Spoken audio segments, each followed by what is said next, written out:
Hello guys, welcome back to the channel. आप सभी का फिर से स्वागत है डी कॉमर्स में। दोस्तों यहाँ पर इस वीडियो में हम देखने वाले हैं चैप्टर नंबर 6 के short questions business studies class 11th की। दोस्तों इसके पहले के सारे वीडियोस जो है चैप्टर 1 to 5 आपको इस यूट्यूब चैनल पर जाकर देखने को मिल जाएंगे। सबसे पहले बात करेंगे दोस्तों यहाँ पर चैप्टर नंबर 6 की, जिसका नाम जो है उसको पहले डिस्कस करने वाले हैं, क्योंकि हम जब भी कोई भी चैप्टर स्टार्ट करते हैं सबसे पहले ये देखते हैं कि उस चैप्टर का नाम वो क्यों रखा गया है। तो यहाँ पर दोस्तों चैप्टर नंबर 6 का जो नाम है वो है सोशल रिस्पॉन्सिबिलिटी ऑफ बिजनेस। यानी कि जो भी हम बिजनेस करते हैं, जो भी हमारा बिजनेस होता है, उसकी सोशल रिस्पॉन्सिबिलिटी क्या क्या होती है, यानी कि उसका सामाजिक दायित्व क्या क्या होता है। यानी कि हमारी ये रिस्पॉन्सिबिलिटी होती है फॉर एग्जाम्पल कि हम अपने लेबर का अच्छे से देखभाल करें। फॉर एग्जाम्पल हम ट्रीज को कट ना करें, प्लांटेशन करें। अगर हम इन्वायरमेंट को डैमेज कर रहे हैं तो उसको क्लीन अप करें। तो ये सारी चीजें सोशल रिस्पॉन्सिबिलिटी में आती है। साथ साथ बिजनेस एथिक्स की मैं बात करूं तो लिखा है यहाँ पर चैप्टर के नाम में social responsibility of business and business ethics. Business ethics का मतलब क्या होता है कि बिजनेस को सही ढंग से करने का तरीका। अब यहाँ पर क्या क्या आता है कि घूस न देना, है ना, कि कोई भी घूस घूस ना देना, 2 नंबर का काम मत करो, टैक्स अच्छे से पटाओ, और अनएम्प्लॉयड को एम्प्लॉयमेंट दो, किसी के ऊपर अत्याचार मत करो, ब्लैकमेलिंग मत करो। तो ये सारे होते हैं बिजनेस एथिक्स। तो ये दोस्तों चैप्टर नंबर 6 में हम बात करने वाले हैं। जितने भी क्वेश्चंस है उसमें ज्यादातर जो है वो इन्वायरमेंट से रिलेटेड है। जो आपने इन्वायरमेंटल साइंस पढ़ा होगा ना पहले, वो आपको यहाँ पर काम आ जाएगा। उस इन्वायरमेंटल साइंस को यहाँ पर बिजनेस से मिक्स कर दिया गया है। तो डेफिनेटली यहाँ पर दोस्तों बहुत ज्यादा मजा आने वाला है, और बहुत सारे क्वेश्चंस ऐसे हैं जो आपने पहले देख रखे होंगे। तो चलिए बिना वेट के स्टार्ट करते हैं इस वीडियो को। तो वीडियो स्टार्ट करने से पहले दोस्तों बता दूं, अगर आप वीडियो लास्ट तक देखें और आपको अच्छी लगे हमारी मेहनत, तो लाइक करना बिल्कुल ना भूलें। कमेंट करिए आपका जो भी डाउट हो। अगर आपको कुछ भी कहना हो तो डेफिनेटली कमेंट बॉक्स में कमेंट कर सकते हो। शेयर करो इस वीडियो को अपने दोस्तों के साथ, और दोस्तों चैनल को सब्सक्राइब करो, क्योंकि ऐसे अकाउंट्स के वीडियोस और बिजनेस स्टडीज के वीडियोस क्लास 11 12 सबके लिए दोस्तों इस चैनल पर आने वाले हैं। तो चलिए सबसे पहले बात करते हैं, क्वेश्चन नंबर 1 हमारे से क्या बोलता है। What do you understand by social responsibility of business. Question बोलता है कि जो सोशल रिस्पॉन्सिबिलिटी की बात कही गई है उसके बारे में आप क्या समझते हो। How is it different from legal responsibility. दोस्तों दो टाइप की रिस्पॉन्सिबिलिटी होती है यहाँ पर। एक होती है सोशल रिस्पॉन्सिबिलिटी यानी कि सामाजिक दायित्व। दूसरा होता है लीगल रिस्पॉन्सिबिलिटी, यानी कि जो आपको लॉ में लिखा होता है वो करना होता है, पेनल्टी से बचने के लिए, फाइन से बचने के लिए। तो जो आप पेनल्टी फाइन से बचने के लिए करते हो वो होता है लीगल रिस्पॉन्सिबिलिटी। लेकिन जो आप अपने लोगों के लिए करते हो, अपनी सोसाइटी के लिए करते हो, वो होता है सोशल रिस्पॉन्सिबिलिटी। तो देखते हैं क्वेश्चन नंबर 1 का आंसर जो है वो क्या है। सबसे पहले यहाँ पर लिखा है कि it implies the duties and set of responsibility that a business organization has towards the society and its members। यानी कि जो भी सोशल रिस्पॉन्सिबिलिटी होती है उसका मतलब ये है कि सोसाइटी के प्रति और अपने मेंबर्स के प्रति, अपने मेंबर्स यानी कि अपने एम्प्लॉयज के प्रति जो भी आपकी ड्यूटीज होती है, आपकी रिस्पॉन्सिबिलिटीज होती है ना, तो उसको बोलते हैं सोशल रिस्पॉन्सिबिलिटी। अब दोस्तों बात करते हैं, it also exist the enterprise must conduct various activities which are beneficial for the society. यानी कि एंटरप्राइज को बहुत सारी ऐसी एक्टिविटीज करनी चाहिए जो उनकी सोसाइटी के लिए बहुत ज़्यादा हेल्पफुल हो। Business always make use of resources of society, and hence it is a part of their responsibility to give something back by working for the improvement of society। अब दोस्तों होता क्या है, अगर आप बिजनेस स्टार्ट करते हो तो आप सोसाइटी से बहुत सारे रिसोर्सेज लेते हो। फॉर एग्जांपल आप जो है इलेक्ट्रिसिटी लेते हो नेचर से, आप लैंड लेते हो, आप लैंड पर कंस्ट्रक्शन करते हो, आप हेल्प लेते हो लोगों की बहुत सारे, आप एम्प्लॉयज को रखते हो, उसको एम्प्लॉयमेंट देते हो। तो ये सारी चीजें आप नेचर से लेते हो, तो इसके बदले आपको नेचर को और सोसाइटी को कुछ तो देना चाहिए। तो ये जो बात यहाँ पर कही गई है वो यही की गई है कि अगर आप किसी से कुछ लेते हो तो उसको वापस भी देना पड़ेगा। तो अगर आप इन्वायरमेंट से कुछ ले रहे हो तो वो आपको इन्वायरमेंट को वापस भी देना पड़ेगा।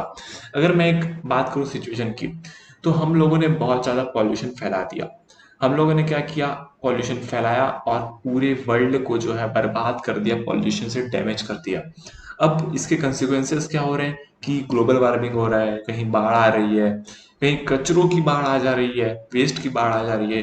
तो ये सारी चीजें क्या होती है कि हमने कुछ दिया तो नेचर ने हमको वापस दिया। है ना। तो अगर हम नेचर को अच्छा देंगे तो नेचर हमको अच्छा ही वापस देगी। तो ये बात आपको ध्यान में रखनी चाहिए, और ये पहला पैराग्राफ बोलता है। दूसरा पैराग्राफ बोलता है कि सोशल रिस्पॉन्सिबिलिटी लीगल रिस्पॉन्सिबिलिटी से कैसे अलग है, क्योंकि लीगल रिस्पॉन्सिबिलिटी में आपको कोई लॉ का लॉ को लॉ का पालन करना पड़ता है, यानी कि लॉ को अवॉइड करना पड़ता है। अब दोस्तों, अवॉइड करने के लिए आपको बहुत सारी लीगल रिस्पॉन्सिबिलिटी भी लेनी पड़ती है। और दोस्तों, बिजनेस में लीगल रिस्पॉन्सिबिलिटी लेना तो हमारे लिए अनिवार्य है, लेकिन हमको साथ ही साथ सोशल रिस्पॉन्सिबिलिटी भी लेनी पड़ेगी। सोशल रिस्पॉन्सिबिलिटी दोस्तों यहाँ पर कैसे ले सकते हैं? सोशल रिस्पॉन्सिबिलिटी लेने के लिए फॉर एग्जांपल हम लोग ने कोई एम्प्लॉयमेंट जनरेट किया, या फिर हम लोग ने फिजिकल चैलेंज पर्सन को जो है एम्प्लॉयमेंट अपॉर्चुनिटीज दी, या फिर हमने वुमेन को अपॉर्चुनिटीज दी।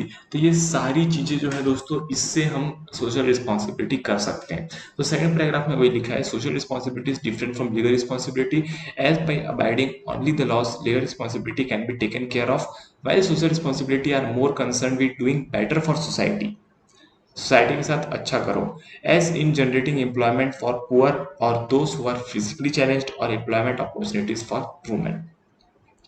दोस्तों, ये था सिंपल शॉर्ट क्वेश्चन नंबर 1, जहां पर हमने सोशल रिस्पॉन्सिबिलिटी के बारे में बात की। अब दोस्तों बात करते हैं यहाँ पर आप सभी का फेवरेट क्वेश्चंस जो इन्वायरमेंटल साइंस में हुआ करता था, what is environment, what is environmental pollution.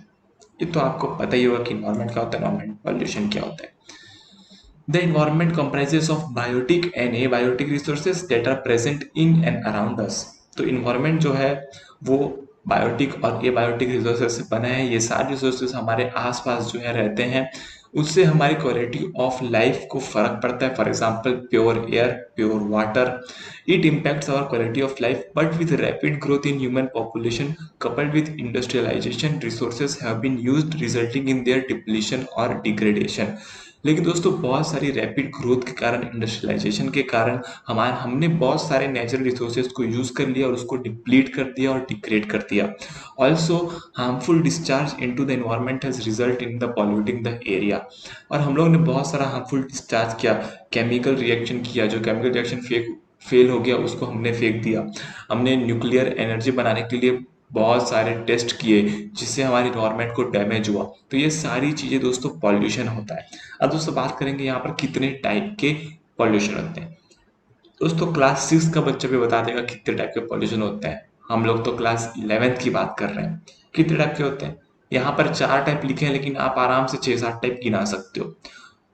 सबसे मेजरली क्या होता है? Air pollution, water pollution, land pollution, soil pollution, और भी बहुत सारे होते हैं, साउंड पॉल्यूशन, और भी बहुत सारे पॉल्यूशन है। तो देखते हैं 4 पॉल्यूशन इसमें कौन से हमारे को बताए गए हैं। सबसे पहला water pollution, which is caused by industrial waste. सबको पता है, after getting discharge from the pipe, simple है।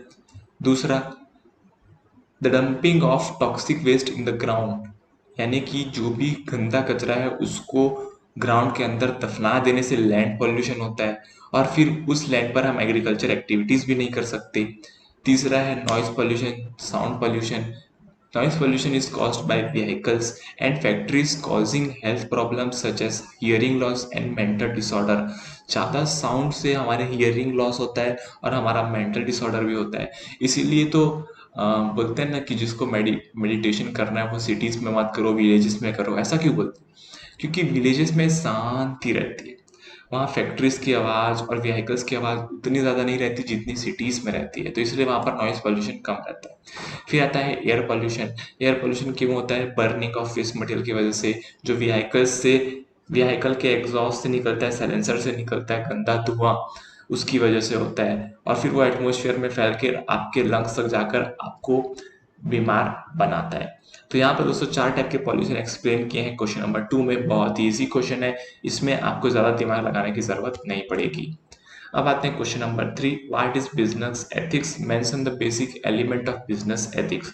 यानी कि बिजनेस एथिक्स क्या होता है, और बिजनेस एथिक्स के कुछ तरीके बताओ कि कैसे बिजनेस एथिक्स फॉलो किए जाए, कैसे हम समझ पाए कि क्या बिजनेस एथिक्स है। सबसे पहले, business ethics deals with values and principle governing behaviour of an individual or an organization and business activities that are considered as likable from the society viewpoint। यानी कि आपको ऐसा काम करना है जिसके वैल्यूज और प्रिंसिपल अच्छे हो। वैल्यूज और प्रिंसिपल ये दोनों वर्ड जो है मोरल साइंस से उठा के डाले गए हैं। वैल्यूज एंड प्रिंसिपल्स अच्छे हों, ऐसी बिजनेस एक्टिविटी करो जो सोसाइटी के व्यू पॉइंट से अच्छी हो। अब आप दोस्तों मान के चलो ट्रीज कट कर रहे हो और फिर उसको जला रहे हो और फिर उससे कुछ बना रहे हो। अगर आप ऐसा काम कर रहे हो तो सोसाइटी आपको हेल्प नहीं करेगी, तो सोसाइटी आपके अगेंस्ट जाएगी। लेकिन अगर आप अच्छा काम करोगे, कुछ नेचुरल काम करने वाले हो, कुछ बिना इन्वायरमेंट को डिप्लीट के काम करने वाले हो, तो सोसाइटी आपका साथ जरूर देगी। It helps manager and the other employees in performing their duties in a manner which is found to be socially acceptable. यानी कि जो भी मैनेजर और एम्प्लॉय होते हैं उनको अपनी ड्यूटी इस हिसाब से करनी चाहिए कि सोसाइटी में कोई भी प्रॉब्लम ना आए और सोसाइटी उनको एक्सेप्ट कर ले, उनके काम को एक्सेप्ट कर ले। ये होता है दोस्तों बिजनेस एथिक्स। अब बात करेंगे कौन से एलिमेंट्स होते हैं बिजनेस एथिक्स के। सबसे पहला, कमिटमेंट फ्रॉम टॉप मैनेजमेंट। यानी कि जो भी एक बिजनेस होता है उसके टॉप मैनेजमेंट में जितने भी लोग बैठे रहते हैं, for example director, CEO, CFO, ये सारे लोगों का कमिटमेंट कि हम जो है बिजनेस को सही तरीके से चलाएंगे, पहली बात। दूसरी बात, एक कोड ऑफ कंडक्ट बनाना कि भाई साहब हमारा बिजनेस इस तरीके से काम करेगा, हम यहाँ पर कोई भी गलत काम नहीं करने वाले हैं। इसको बोलते हैं कोड बनाना। या फिर इम्प्लॉयज़ के लिए कोड बनाओ कि इम्प्लॉयज़ को कैसे कैसे सैलरी इंक्रीमेंट मिलेगा, कौन सी चीज़ें मिलेंगी, कौन सी एक्स्ट्रा एमिनिटीज़ मिलेगी। तो ये सारी चीज़ें कोड में आ जाती है। तीसरा, स्टेब्लिशिंग अ कंप्लायंस मैकेनिज्म। यानी कि जो भी बिजनेस है उसको एक मैकेनिज्म बनाना चाहिए कि भाई साहब हमको ये फॉलो करना है, ये एक रजिस्टर बनाना चाहिए बेसिकली कि हमको ये लॉज के फॉलो करना है, साथ ही साथ हमको इन्वायरमेंट के लिए ये चीज़ें करनी है। तो ये सारे कंप्लायंस मैकेनिज्म जो है वो एक बिजनेस में रहना बहुत ज़्यादा ज़रूरी है। इसके बाद एम्प्लॉयज़ को हर लेवल पे इन्वॉल्व करो। अब दोस्तों यहाँ पर हर लेवल का क्या मतलब है, एक होता है टॉप लेवल, एक होता है मिडिल लेवल, एक होता है बॉटम लेवल। बॉटम लेवल जहाँ पर वर्कर्स काम करते हैं, लेबर्स काम करते हैं। उसके बाद मिडिल लेवल जहाँ पर जनरल मैनेजर काम करते हैं। उसके बाद टॉप लेवल जहाँ पर डायरेक्टर्स काम करते हैं। तो यहाँ पर 3 लेवल है और सारे लेवल के जो एम्प्लॉयज है उनको आपको हर सिचुएशन में इन्वॉल्व करना चाहिए, उनको डिसीजन मेकिंग में इन्वॉल्व करना चाहिए, जिससे आपके बिजनेस की एथिक्स है वो इम्प्रूव हो सके। अगर उनको कोई प्रॉब्लम हो तो वो आपको बता सके। इसके बाद पांचवा, आप जो भी रिजल्ट आता है आपका इन्वायरमेंट के प्रति, उसको आप मेजर कर पाओ, मेजरिंग रिजल्ट्स। तो ये the elements of business ethics. ये था दोस्तों क्वेश्चन नंबर 2 जो कि बहुत ही इजीली हमने खत्म कर लिया। अब बात करेंगे क्वेश्चन नंबर 3 की। सर ये था क्वेश्चन नंबर 3। अब बात करेंगे क्वेश्चन नंबर 4 की। क्वेश्चन नंबर 4 अगेन आपके लिए बहुत ही स्पेशल क्वेश्चन, बहुत ही easy question. Air pollution, water pollution और लैंड पोल्यूशन के बारे में बताना है। अब जहाँ तक मेरे को पता है आपने इन्वायरमेंट में तो इसके बेनिफिट्स जैसे सब लिखे होंगे, इसके डिसएडवांटेज क्या क्या होते हैं, क्या होता है पॉल्यूशन, क्या इसके इफेक्ट्स होते हैं, आप सब लिखे हो। तो ये 3 चीज़ों को एक्सप्लेन करना आपके लिए कोई बड़ी बात है नहीं। एयर पोल्यूशन क्या होता है ये मैंने आपको पहले ही बताया, सेम टू सेम अभी जो थोड़ी देर पहले लिखी थी वही लाइन यहाँ पर लिखी है। वाटर पोल्यूशन क्या होता है वो भी मैंने आपको बताया। लैंड पोल्यूशन क्या होता है वो भी मैंने आपको बता दिया है। दोस्तों ये तीनों जो है वो रिपीटेड है। अब बात करेंगे क्वेश्चन नंबर 5 की। What are the major areas of social responsibility of business. कौन से ऐसे एरियाज है जहां पर हमको सोशल रिस्पॉन्सिबिलिटी दिखानी पड़ती है। ठीक है, सबसे पहला एरिया जो है वो है इकोनॉमिक रिस्पॉन्सिबिलिटी। यानी कि हमको सोसाइटी को बैलेंस करना है, हमको हर चीज़ों को सही प्राइस में बेचना है, हमको ऐसी प्राइस में बेचना है जो लोग जो है उसको वैल्यू फॉर मनी माने, उसके लिए रीजनेबल प्राइस डिसाइड करनी है, उसको बोलते हैं economic responsibility. Business enterprise operates with the sole purpose of earning profit. जो बिजनेस ऑर्गेनाइजेशन रहते हैं उनका मेन पर्पस ही प्रॉफिट अर्न करना होता है। Hence a business must undertake activities for producing goods and services as per customer need. यानी कि कस्टमर के हिसाब से गुड्स एंड सर्विस बनाना और उसको रीजनेबल प्राइस में बेचना, ये होती है अपनी इकोनॉमिक रिस्पॉन्सिबिलिटी। इसके बाद लीगल रिस्पॉन्सिबिलिटी कि जो भी लॉस एंड रेगुलेशन हमारे कंट्री में ऑपरेट हो रहे हैं उन सारे लॉस एंड रेगुलेशन का फॉलो करना। It is a part of firm responsibility to abide by the laws and regulation of the country of operation. तीसरा, ethical responsibility. It implies that any business enterprise must follow the business practices that are ethical. यानी कि ethical यानी कि अच्छा होना, यानी कि उसको कौन सा तो एक वर्ड है एथिकल, यानी कि एक वर्ड जो है वो मेरे दिमाग में नहीं आ रहा है। एथिकल यानी कि अच्छा, यानी कि, और उसको ना एक सटीक वर्ड बोलते हैं कुछ, एथिकल को, तो है ना, वो एथिकल रिस्पॉन्सिबिलिटी हमको फॉलो करनी चाहिए सोसाइटी के पॉइंट ऑफ व्यू से। इसके बाद डिस्क्रिशनरी रिस्पॉन्सिबिलिटी, यानी कि ऐसी रिस्पॉन्सिबिलिटी जो वॉलंटरी नहीं है लेकिन आप अपनी इच्छा से कर सकते हो। फॉर एग्जाम्पल, गरीब बच्चों को खाना खिलाना, जो विधवा औरतें हैं उनकी हेल्प करना, उनको एक बिजनेस सेटअप करके देना छोटा सा। तो ये सारी चीज़ें, जो भूखे हैं उनको खाना खिलाना, तो ये सारी डिस्क्रिशनरी रिस्पॉन्सिबिलिटी हो गई। This type of responsibility is voluntary in nature. It depends on the discretion of the organization to start a hospital, provide scholarship to needy people, और help with the food to people facing food shortage due to any natural calamity. तो ये दोस्तों हो गए discretionary responsibility. तो 4 type की responsibility होती है, पहले इकोनॉमिकल, लीगल, एथिकल और डिस्क्रिशनरी। तो ये बात आपको ध्यान में रखनी चाहिए। क्वेश्चन नंबर 6, जो कि आखिरी क्वेश्चन है शॉर्ट आंसर टाइप क्वेश्चन का, तो बात करते हैं यहाँ पर कॉर्पोरेट सोशल रिस्पॉन्सिबिलिटी किसी लॉ में भी लिखी गई है। वो लॉ है कंपनीज एक्ट 2013। कंपनीज एक्ट 2013 में लिखा गया है कि कॉर्पोरेट सोशल रिस्पॉन्सिबिलिटी किसको किसको फॉलो करनी चाहिए, है ना, किसको किसको सोशल रिस्पॉन्सिबिलिटी फॉलो करनी चाहिए। तो कुछ इन्होंने क्राइटेरिया बनाया है कि जिसका टर्नओवर इसके ऊपर होना चाहिए, जिसका नेटवर्थ इस लिमिट के ऊपर होना चाहिए, तो उन लोगों को जो है कॉर्पोरेट सोशल रिस्पॉन्सिबिलिटी को अप्लाई करना पड़ता है। अब दोस्तों मैं आपको बताता हूँ कि क्या है। Corporate social responsibility is the role that companies need to perform so as to meet the objective of social development and follow a balanced approach toward economic progress, social progress and environmental protection. यानी कि ये सारी चीजें करने के लिए हमें social responsibility जो है उसको फॉलो करना चाहिए। ठीक है, अब आते हैं दोस्तों कौन से सेक्शन में लिखा है।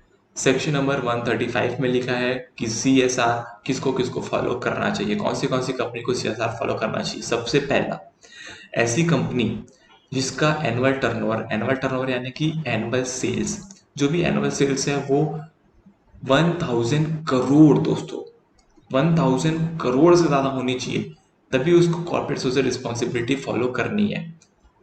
दूसरा, जिसका नेटवर्थ है, नेटवर्थ यानी कि शेयर कैपिटल जो भी कंपनी का रहता है प्लस रिजर्व एंड सरप्लस, तो ये दोनों को मिला के 500 करोड़ से ज्यादा है, तो उसको CSR का फॉलो करना है।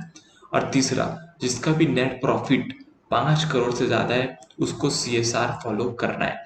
अब दोस्तों जो भी ये तीनों क्राइटेरिया एक साथ सक्सेसफुल करना जरूरत नहीं है। अगर आपका प्रॉफिट 5 करोड़ से कम है लेकिन आपका नेटवर्थ 500 करोड़ से ज्यादा है तो भी आपको फॉलो करना है। अगर आपका टर्नओवर 1000 करोड़ से ज्यादा है लेकिन बाकी 2 क्राइटेरिया फुलफिल नहीं कर रहे हो तो भी आपको CSR फॉलो करना है। यानी कि जो पॉइंट्स है ना ये और में है, एंड में नहीं है। यानी कि 1 और 2 और 3 ये तीनों में से कोई भी एक होगा तो आपको CSR को फॉलो करना है। अब CSR होता क्या है कि आपका जितना भी नेट प्रॉफिट आता है उसका 2% आपको जो है सोशल कामों में लगाना पड़ता है, सोशल कॉस्ट के लिए उस मनी को यूज करना पड़ता है, तो वो होता है CSR। The activities that fall under schedule 8, schedule 8 जो है वो कंपनीज एक्ट में लिखा हुआ है, जहां पर hunger and poverty eradication, removing gender inequality और creating a sustainable environment type की चीजें लिखी हुई है। तो ये सारी चीजें आपको CSR में करनी पड़ती है। तो ये तो दोस्तों कंप्लीट वीडियो मैंने आपको पूरे शॉर्ट क्वेश्चन जो है समझा दिए। अगर आपको वीडियो अच्छा लगा हो तो लाइक करिए, कुछ समझ ना आया हो तो कमेंट करिए, और दोस्तों शेयर कीजिए अपने दोस्तों के साथ, और सब्सक्राइब नहीं किया चैनल को तो सब्सक्राइब भी कर लीजिए, क्योंकि हम ऐसे टेक्निकल वीडियोस, टेक रिलेटेड नहीं, क्योंकि हम ऐसे एजुकेशन टेक रिलेटेड वीडियोस जो है आपके लिए एडुटेक रिलेटेड वीडियोस आपके लिए लेके आते रहते हैं। आज के लिए इतना ही दोस्तों, जय हिंद, वंदे मातरम।